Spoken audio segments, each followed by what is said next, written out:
And our top focus at this hour. Hitting out at the double standards of the Western nations, External Affairs Minister Dr. S. Jaishankar strongly defended India's purchase of Russian oil and pushed back against criticism from the United States and other Western nations. Jaishankar pointed out that India was not a significant buyer of Russian oil before 2022. However, as global energy markets faced disruption, New Delhi turned to Russia crude to secure affordable and available supplies. Jaishankar revealed that at the height of the energy crisis, the United States had itself encouraged and asked India to purchase Russian oil in order to help stabilize global markets. He also highlighted what he described as inconsistencies in Washington's approach, noting that the US had imposed tariffs related to Russian oil purchases and later lifted those sanctions as well. Now, according to Jaishankar, Russia currently accounts for just under 40% of India's oil imports, making it the country's largest oil supplier.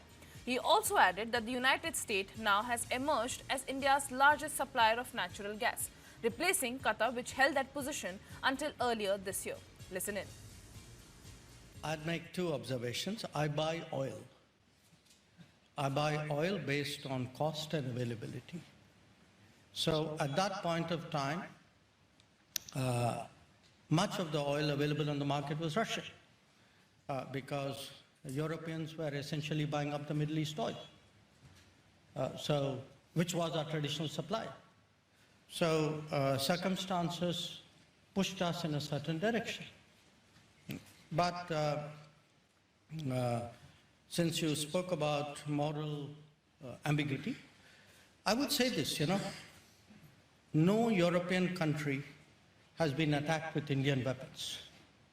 I wish I could say that for European weapons vis-a-vis India. So keep that in mind. Be more explicit so that people understand what you're saying. Europeans sell weapons which are used to attack India. Not now, for many, many years. We Indians have never done anything to endanger Europe. Meanwhile, Jaishankar also slammed the moral ambiguity of European nations regarding what is happening around the world. He said, and I quote, that no European country has been attacked with Indian weapons. I wish I could say that for European weapons vis-a-vis India. When asked to elaborate on the issue, he said that Europe sells weapons which are used to attack India, not just now, but for many years. We Indians have never done anything to endanger Europe. I think that's a reasonable point to make. Europeans sell weapons which are used to attack India. Not now, for many, many years. We Indians have never done anything to endanger Europe. So I think that's a reasonable point. Okay. I'm being by Adit Kothari, for his foreign affairs expert and a geopolitical expert as well. So welcome on the show. Mr. Kothari, I want to ask you that Jaishankar did mince words and he has silenced the West. He has called out the hypocrisy, saying that it was US who had asked India specifically to buy oil from Russia because at that moment Europeans were buying a lot of oil from the West Asian countries, which was actually our traditional supplier. How do you see these remarks by Jaishankar?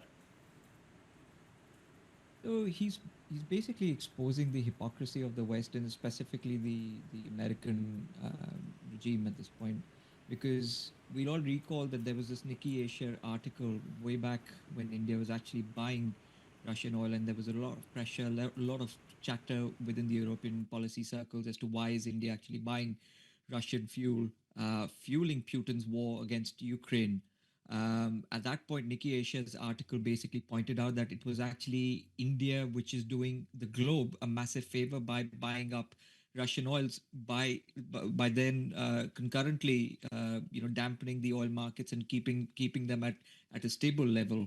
This is something which is not forgotten by the United States, but I think United States in its recent times, over the course of the last year, ever since Donald Trump has come to power, has basically used the carrot and stick game against India very, very overtly.